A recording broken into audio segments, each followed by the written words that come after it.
In the modern day, the problem with the phrase "what's best for business" is that nobody can agree. Just pop online and share opinion on the wrestling industry. You will be met with so many differing thoughts, you'll delete the post and decide never to do that again. Until Cesaro suffers yet another loss on TV, then you just can't help it. There are some moments we can look back on now though, and pretty much all agree that maybe the path we chose wasn't ultimately the best one. As ever, there's a million reasons as to why, but much like evolution, it's a mystery. I'm Simon from What Culture. Please do hit that subscribe button. This is 9 times WWE refused to do what's best for business. Number 9, not pulling the trigger on good guy Chris Jericho. Bad guy Chris Jericho in 2008 was awesome. He had amazing feuds with Shawn Michaels and Rey Mysterio, and managed to rack up multiple world title reigns because he was doing such a great job. That's what the situation called for at the time, which is why 8 years earlier, in the year 2000, WWE should have read the tea leaves better. During one of the most famous Raw moments ever, in April of that year, Jericho beat Triple H to become the WWE Champion. It set the fans nuts as they couldn't believe it, and the reaction to this win was huge. Of course, by the end of the night, referee Earl Hebner had reversed the decision, but there was proof that the audience was ready for Y2J as a top guy. And then we didn't really get it. There was even more reasons to make this happen, as Stone Cold Steve Austin was out for another 6 months back then, and while The Rock was smashing it, having 2 viable championship contenders just made sense. Instead, while the Great One did go on to feud with Triple H, Jericho was moved back to the mid-card. You never truly know, but there's certainly evidence to suggest that WWE should have at least given this a go. Instead, we had a hot angle that didn't go anywhere. Number 8, heel Seth Rollins in 2016. If you can believe it, I said this all the way back in 2016. We did a why video about it and everything. But yes, after winning the WWE title at WrestleMania 31 when he cashed in his Money in the Bank briefcase, Seth Rollins went on a tear for 220 days. Then he got injured. He was forced to vacate the championship and was out for 6 months, and when Seth made a surprise return at Extreme Rules, fans loved it. They'd missed him, they were happy he was back no matter what he'd done in the past. It was time to jump on that reaction and have Rollins as a good guy. And of course we didn't. It was so weird because fans were cheering everything he was doing. He ran down the ramp, cheer. He dropped Roman Reigns, cheer. He cut a promo, cheer. Rollins had fought his way back from a serious problem, and we all respected it. WWE just ignored all that, however, and before long, Seth was telling the fans that he hated them and that we all suck. Great, just what I needed. What was more frustrating is that this is a period where the company would have benefited from a new guy in this position, but you know the deal. Back then, had to push Roman. Number 7, Dolph Ziggler.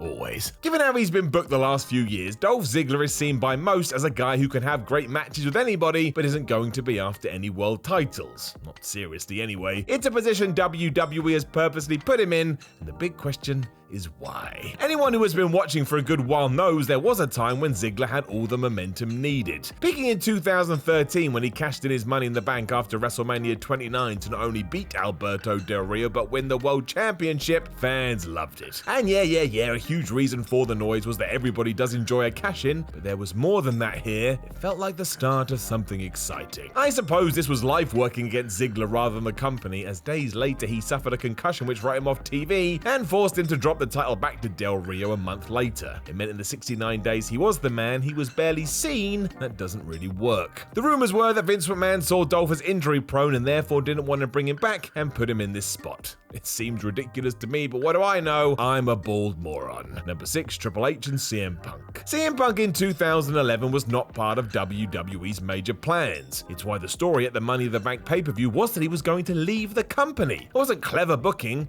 Punk was done, so he wanted to go. Tying in all that to what was happening on screen just made it so damn compelling. It did light a fire under him though, and he became the main spotlight within WWE. If you have never seen CM Punk beat John Cena to become the champion, you must.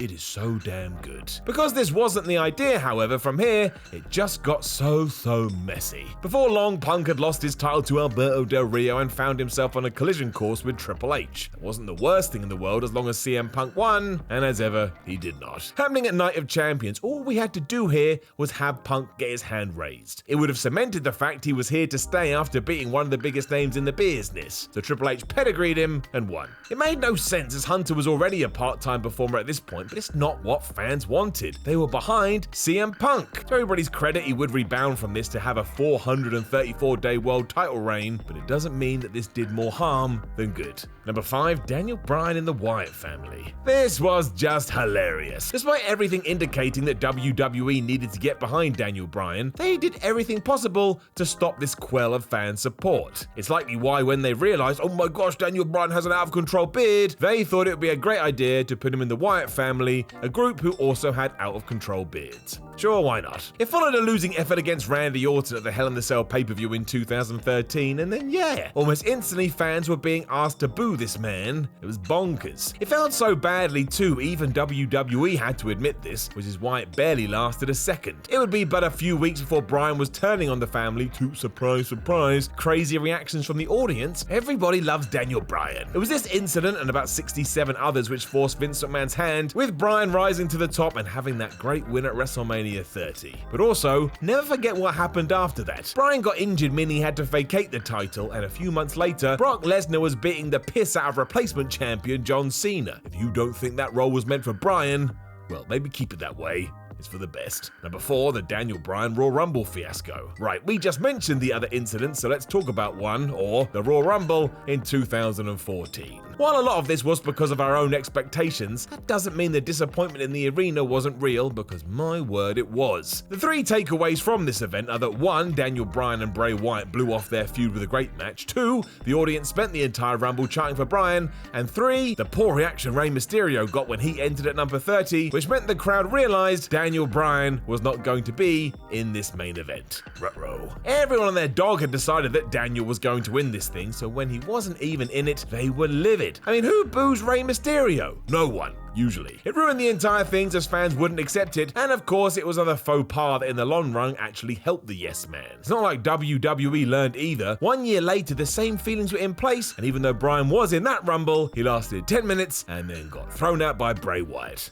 I mean, honestly. Number 3, the Alliance. The ECW and WCW Alliance had to lose eventually. Of course they did. The WWE had won the war, and therefore in storyline that had to be replicated, but come on, at least give them something. Instead, they were treated about as threatening as a fish. There were other factors here, such as the fact we didn't get Sting, Goldberg, Hogan, Nash, Hall, Flair, Bischoff, Steiner, and so on. But even then, if you want these people to feel like an outside force, they have to, for a few weeks, be on top. But no, nothing. By the time this was done at the Survivor Series 2001, the feuding teams were littered with longtime WWE guys, apart from Booker T and Rob Van Dam. This is not what fans have been dreaming about for years. And the real shame is that all these top guys did come in afterwards, which just undermined the whole thing even more. And sure, there is some logic there in the sense that WWE didn't want to break their wage structure, which is what they would have had to have done to entice these guys in. But let's not pretend that an Austin versus Goldberg match wouldn't have justified it all. It's now considered a major swing and a miss, and I don't think you can argue it. We needed and hoped for so much more. Number 2, not getting these WCW guys. That's right, we're doubling down on it, but if we're talking about doing what's best for business, how can you not? Even if WWE had gotten 1/3 of WCW stars, the whole story could have been stretched out to potentially a couple of years. In our reality, it was done in 6 months. And we've spoken about the reasons why, but that's more about the powers that be wanting to underpay wrestlers as opposed to what's going to make a killing at the box office. Imagine along with Stone Cold and Goldberg, we also had Triple H versus Sting, Hogan versus The Rock, or Flair versus The Undertaker. And yeah, all those happened anyway, apart from the former, but it was at the wrong time. One of them was at WrestleMania 31. I suppose you can make the argument that actually WWE was defending its business position, but the card we just mentioned as a pay-per-view, I say it smashes all records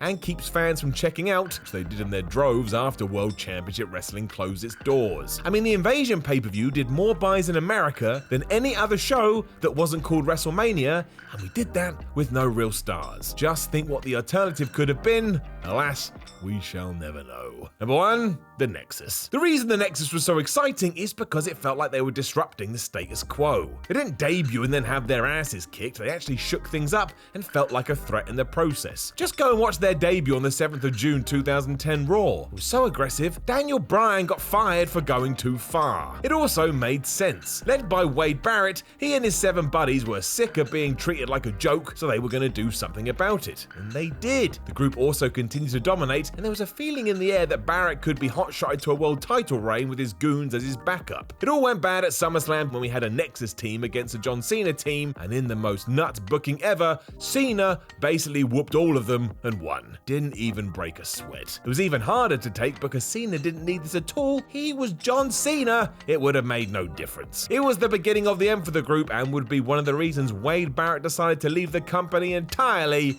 in 2016. That is some bad news.